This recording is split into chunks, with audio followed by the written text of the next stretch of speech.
case you don't know still, my name is Kolamide Dwayne, and you're listening to the Kolamide podcast. You ain't got a clue, let's be honest.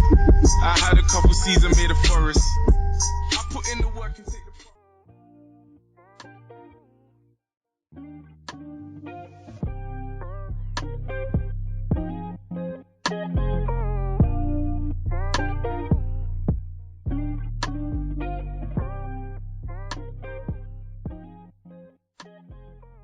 Hi guys, welcome to this episode of the Kolamide podcast. I want to say that I apologize. I didn't put one out last week, and it's due to some technical difficulties that have been affecting production of this podcast. But I hope that this never happens again. Anyway, my name is Kolamide Dwayne, and you're listening to the Kolamide podcast if you don't already know. Yeah, so this week I cannot but talk about certain issues. I mean, the Biodun Fatoyinbo thing versus Busola Dakolo and everybody's takes on it, and what happened at the venues of his churches. It's just incredible, and I mean that's all there was on the TL for those couple days since Busola Dakolo put the video out. That's all that was trending. But before I dive into that, there's certain other smaller topics that arose. Some from that particular one, others just by the side. But I just have to talk about that one, obviously. So first of all, I want to say a big thank you to everybody who has listened to all episodes of my podcast. If this is your first one, well, there's like 2-3 more you should listen to before this one, but you can start from here. Thank you very much to everybody who's listened. Happy new month, guys. It's a new month. It's the second half of the year, and we have to do big things. So don't let anybody weigh you down. Don't let anything weigh you down. No matter what the situation is, you have to keep pushing. It's hard. It's harder even in Nigeria, I guess, but we cannot stop, okay? Yes, we have to keep going. So with all of that being said, let me now officially kick off this episode by going straight to my question and answer session, as you know, like I always do. Yeah, so the first question here says, it's from my friend Ufoma. I hope I'm getting your name correctly. Ufoma, she says, what's your religious orientation and how did you come to this? I would say that I'm a Christian, right? I believe there is a God out there. I believe there's a supernatural being who watches all over everybody, and I believe in Jesus. I believe in the Holy Spirit. But am I a spiritual religious person who only thinks my way of doing things is the only way? Well, yeah, I mean, because in church you're taught that Christ is the only way, is the way, the truth, and the life. I believe that, but am I going to let you believe in who you believe in? Sure. Even the Bible doesn't say drag people to church or force them to, believe in Jesus. Just do your part. The Holy Spirit would, do the rest. In these times that we live in, where, the church, the religion is just a very, very big issue. I mean, yeah, I'm not a fanatic, but I believe in Jesus. How did I come about this? Obviously, because my parents were Christians or are Christians, right? Funny thing is, my dad and my mom were both Muslims before, but they both converted to Christians. So, yeah, I mean, I grew up in a Christian household. Not without saying my extended family, though. Yeah, like I said, Muslims, because my parents were Muslims before they became Christians. So I spent a few weeks at a cousin's house, and we would go to the mosque. Ilekeo, I think is what they're called. You go read the Quran a couple times, but I preferred Christianity, I guess. Second question here says, what TV shows are you currently watching? Interesting. I started watching The Office. It's a comedy show. I started watching it because a lot of the memes on Twitter I realized were gotten from The Office, and I enjoy it very much. The style of shooting the show is very different. The Office is a comedy show. You guys should check it out. Michael Scott being the main character, and it's played by, oh my god, what's his name now? Steve Carell. Yeah, Steve Carell, the guy that does the voice in Despicable Me. Very funny guy. I'm also watching this show from Ndani TV. It's called Oga Pastor, which is weird, considering all that's happening now. Oga Pastor is it's a Nigerian web series, and it focuses on, the character Pastor who is sleeping with somebody who isn't his wife. I think I'm 3 episodes in, and it's really good, to be honest. I like the suspense, I like the drama and everything, and yeah, they really did well. The cast is spot on. Now, the last question here, it says, what's your favorite thing about yourself? This is a very tough question, guys, from an anonymous person, by the way. My favorite thing about myself, I don't know, would probably be that I'm very cool. I'm very chill no matter what it is. Although it's put me in trouble, like a lot of times people, say stuff to me, they expect a reaction. I don't give that to them, and sometimes I think, maybe he's guilty of something, or maybe he's not interested, and it's just that I'm cool. Like, I mean, I could get ticked off, I'm human, but a lot of time I'm just like, I can't go. I'm like, you know what, it's calm, innit? Just, if you know me, the words is cool, is calm, it's okay. Those phrases, I say them a lot of times because that's just who I am. That's just how, calm and cool, collected I am. Now, moving into my actual topics, let me just start off, with a very, very disgusting and annoying one, Popular Nigeria, I don't know if he's popular even, to be honest, I don't know if he's popular, but Naira Marley, right? A couple weeks or months ago now, this person put out, I say this person because I don't rate him anymore. This guy put out songs about, being a Yahoo boy or not. My nigga went on and put out a song, in that effect, and I'm not even gonna lie, that song was, even though like the motive of the song was like rubbish, the song wasn't that bad. I don't know what it was, maybe it was the beat, but it was catchy, right? It was good. Following events happened, this guy got taken into custody by the EFCC, even taken to court. He was in custody for a while. I think eventually he got bailed. I mean, he doesn't look like he's entirely, innocent of everything they charged him for, but you've been in custody, right? Everybody saw you in court looking like a deflated balloon, being all humble and that.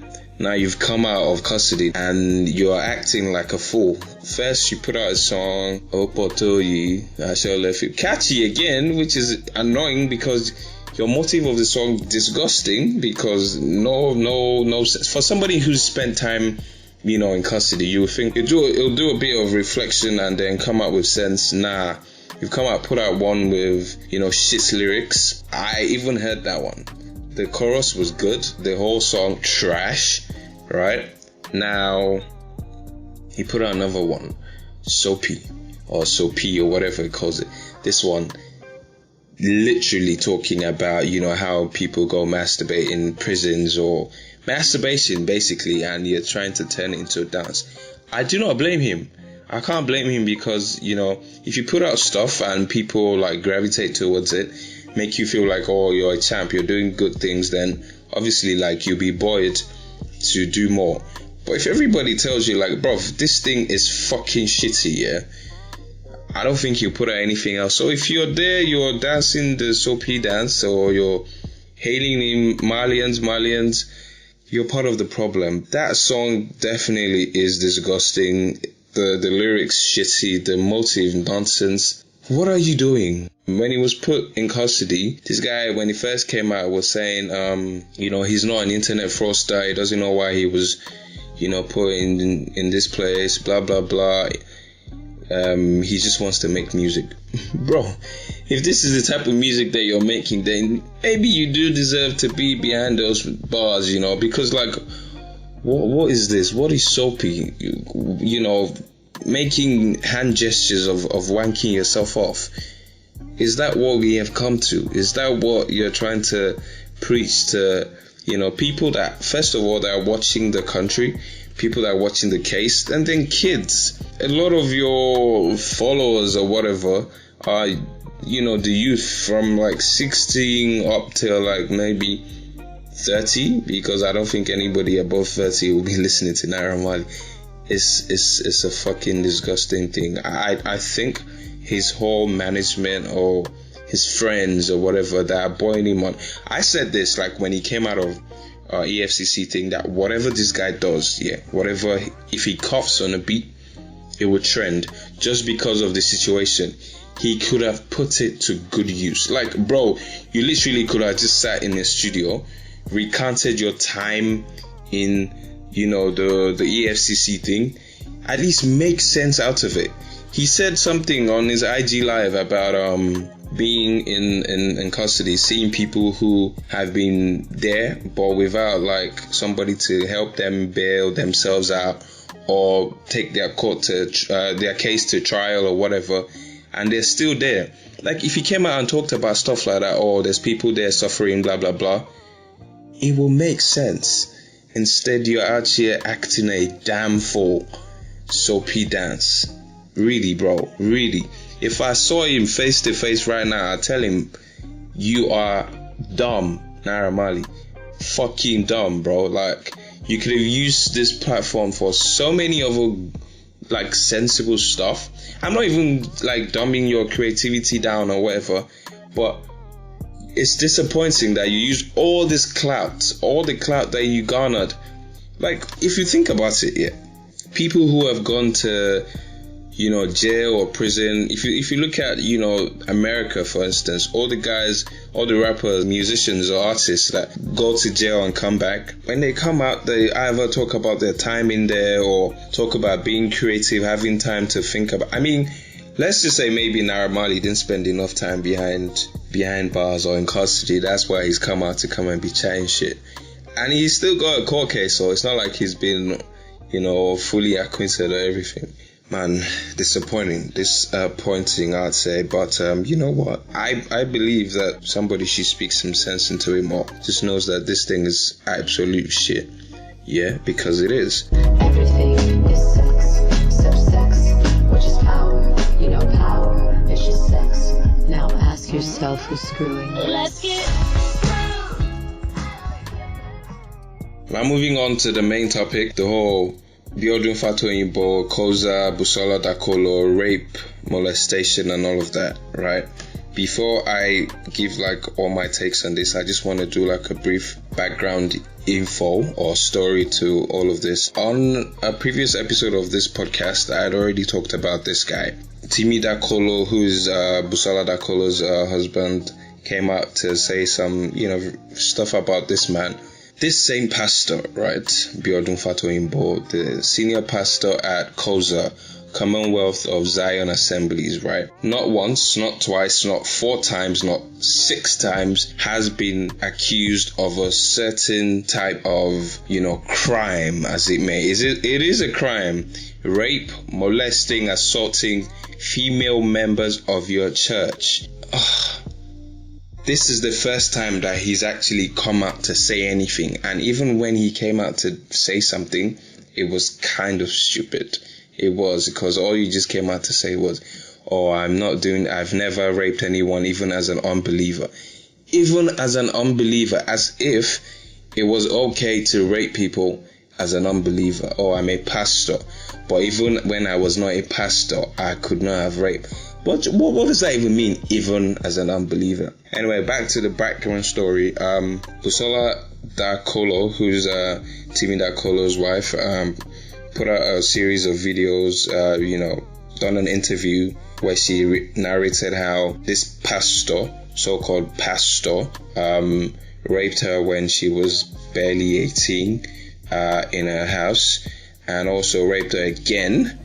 To rape somebody twice, the thing about issues like this is you start to see, or you start to tell the mentality of a lot of your friends, of a lot of your followers, of a lot of people that are close to you. When I started to see comments from Nigerians, my heart broke, especially from men in this country. I must say, are fucking disgusting. A lot of men are very, very disgusting. You're saying stuff like, is she the first person to be raped? Why did she take this long to come out? It's nobody's business how long it takes. So it doesn't matter how long it takes somebody to come out to tell this story. That doesn't mean they're lying.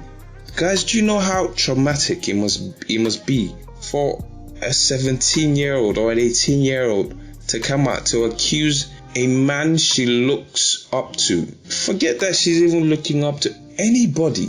Doesn't matter the time, doesn't matter the place. Allow these people talk. I think it's a little disturbing that these many women have gone through shit. Because if you look at the amount of stories that have come out of this, girls that have been molested, women, ladies that have been molested, assaulted, raped in this country alone, I think men should be ashamed of themselves. I think so. All the men that are involved in these things should just come out, apologize, and pay for their sins, is what I'm saying. Now, moving back to the actual topic, right? She put out the videos. There was a whole uproar on the TL, obviously. So many people taking her side. So many people, actually, to my surprise, taking the pastor's side. He came out with a counter response saying he has never raped anybody in his life, and then he hopes that this false allegations against him would be, destroyed. This is not the first time, Chief. Mr. Biodun, this is not the first time. S.A. Waters, I remember in 2013, I was very close to the story as well, because I was listening on radio then.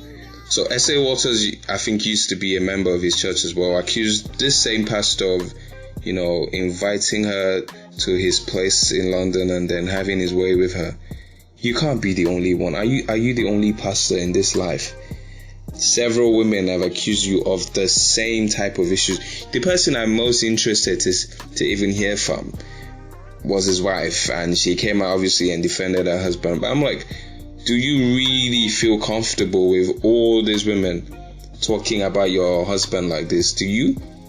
When Timida Kolo said stuff about him earlier in the year, it was reported that his wife beefed up his sexual security. I laughed about this on this podcast. Beefing up your husband's sexual security, and you think anybody takes you seriously? Modele Fatoyinbo, I don't know how you sleep at night, but it must be tough. It really must be tough to be in your shoes, because your husband has made it very, very difficult. And if you genuinely think he's done nothing wrong, there's an attack on your church or your husband, then there's an issue. There's women's intuition, right? A woman's intuition should be stronger than that, I believe. Anyway, so this man now on Sunday, right, his first service since the accusation, members of the church were searched going into the church. Apart from that, security was added to the church. I mean, you employed the fucking police, the DSS, even our so-called Navy SEALs were out in front of your church, protecting you from who? Did you kill someone? Are you expecting, people to come and destroy stuff you done? Because if you're innocent, I believe, like, if you're innocent, you will stand in front of the church, not inside, in front of your church, and say, you know what? I heard there's going to be a protest and whatever. I am here, right? I did not do these things. You people can say what you want. but I'm here. Nobody's going to attack you. I don't think anybody went there with the mindset of attacking you. There were no stones, there were no spears or arrows. Stand there, nobody would touch you, right? But instead you guard yourself with security, members of your church, sharing. Koza did not rape Busola Dakolo. Biodun Fatoyinbo did. So why are you using your capacity as the CEO or the senior pastor of a church to reply somebody? That just goes on to show you that this man is so absorbed in his power as a pastor. He believes he can get away with pretty much anything. As long as I say I'm a man of God, as long as I say I'm a pastor, touch not my anointed. Bitch, we're all anointed. Don't touch anybody. Don't touch any girl. Don't touch any woman. Don't touch any lady. So much for I'm going to pray with you. Special meetings, special prayers.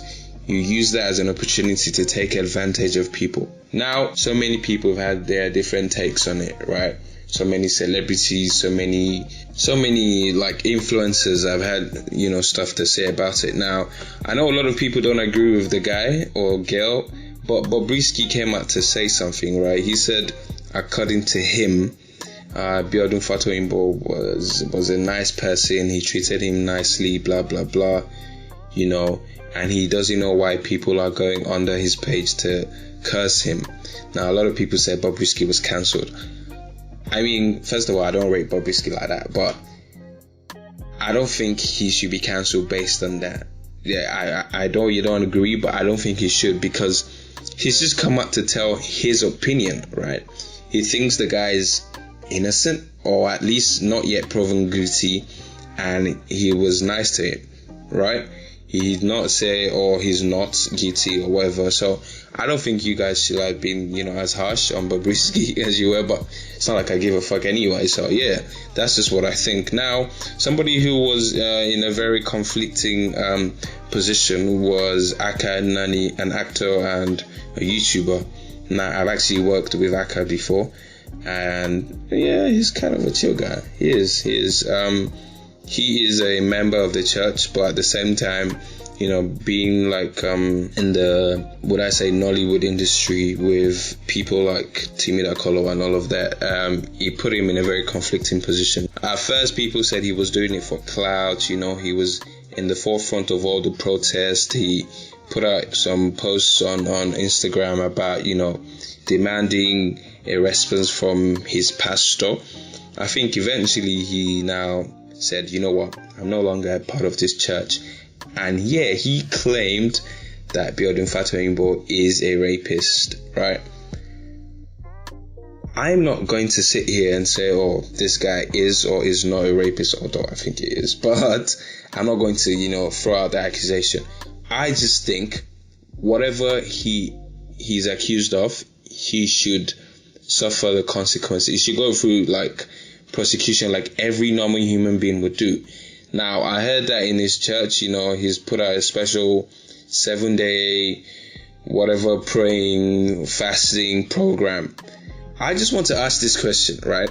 If a member of your church was accused of rape, not you, if a member of your church was accused of rape, would you have put out a special praying and fasting session? No, but because you're the pastor, then everybody's attacking you. Not one, not two, not five, not 10. Numerous people have come out to say the same thing about you. You molest them, you invite them over, you try to sleep with them, some of them you even rape. I do not think that it is right that he's being shielded from justice, right? He's a human being. He's not above mistakes. People seem to forget that. He's just a man. Yes, he's a pastor or so-called, but he is a man, not above mistakes. Come out, apologize, face the consequences, and after that, if people choose to forgive you, then you can move on. That's simply how this whole thing should have gone around. Now, on the takes that people are having, right, there's several takes, several sides to the story. Some people saying, why did he take Busola this long to come out? She's only trying to... Somebody said she was trying to get clout for herself and her husband. That's the dumbest way to get clout, right? Because first of all, there's stigmatization. People stigmatize you once they know you've been raped. Makes no sense. That narrative is dumb as fuck. Whoever subscribes to that, I'm sorry to say, but you are stupid. That's not a way to get clout. No, that's not it at all. Right? So a lot more people saying that why is she just coming out now? I've said this before. It doesn't matter how long it takes, because it's not easy. It's not, especially in a society where people are so judgmental. Even when you're telling the truth with facts, nobody believes you, right? The police doesn't believe you. The government doesn't believe you. Even your friends, your family, you come out and say things. Children have told stories of how men and women have touched them. Nobody believes them. Why? Because you cannot disrespect your elders, because you cannot accuse your elders. What kind of country are we in? What kind of country do we live in where the kids cannot be afforded trust? It's disgusting, I must tell you. Very disgusting. My final take on this issue is that Biodun Fatoyinbo should be prosecuted. His case should be investigated like every other normal human being, and eventually probably be, serving some time, because I believe he's guilty. Whatever they say he did that shit. Even if he didn't do all of it, there's no smoke without fire. He has to be doing something wrong. So, whoever is his Babai Saleh, or whoever is trying to cover all this thing up for him, just stop it, man. The wind has blown too much for this whole thing to go away. I hope it doesn't go away until some justice is served. Now, away from all of this madness here, another thing that cannot be overlooked on the TL is the Big Brother madness, right? It's gonna be a long 3 months. It's gonna be a long 3 months. Big Brother Nigeria back for their 4th season, I think. I'll tell you guys a secret though. Well, it's not really a secret, but yeah, I actually did. I went for this year's, auditions and stuff, and it was tough. I mean, it was crazy. Obviously, I'm sure those of you that didn't go saw videos, clips, people jumping first. I did not jump first, so just so we're clear, I was lucky enough to get in. I got through to 3-4 stages, I guess, but eventually, man wasn't picked, and it's calm. I mean, it was a whole experience. I met some really nice, cool people. I wish everybody in the house luck, I don't know who's my favorite so far. I saw the housemates. Girls cannot stop talking about the Mike guy. He's married, from the UK, but Nigerian. Yeah, that guy, I'm definitely sure didn't struggle. Maybe he came for auditions, maybe he didn't. Who knows? But I bet he'll make the show interesting. So, yeah, good luck to everybody. My favorite now, I think, would be the Avala chick. I don't know, something about her face. But we'll see how all of that madness turns out. Anyway, thank you guys for listening to the Colomide podcast. I'm going to make this thing very consistent. I really appreciate everybody who's listening. And oh my god, my magic word for this week is...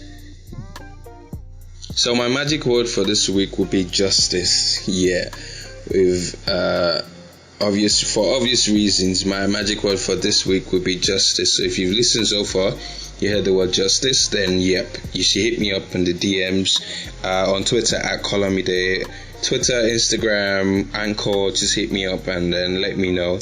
The magic word is justice. Now, for my 3 songs of the week, I'll go over those very quickly. The first one is by a group called C2C. They're like a house group. They do house music, electronic fusion type. C2C is called Delta. Really, funky, interesting song. The second one is called Lucky Day, Real Games. The name of the artist is Lucky Day. Very R&B, soul type of guy. The name of the song is called Real Games. Very, very nice song. I like it so much. Now this third one is by a Nigerian girl. She's called Naira Akanji. Not the most popular, but the song is beautiful. It's called No Words. Naira, I conjure no words. I absolutely love it. Thank you very much for listening to my podcast. I'm hoping that everything can run smoothly. And again, happy new month to you guys. I hope you guys have fun. And till next time, please share the podcast with your friends. Give me your feedback. Let me know your thoughts. I really appreciate it. God bless you guys.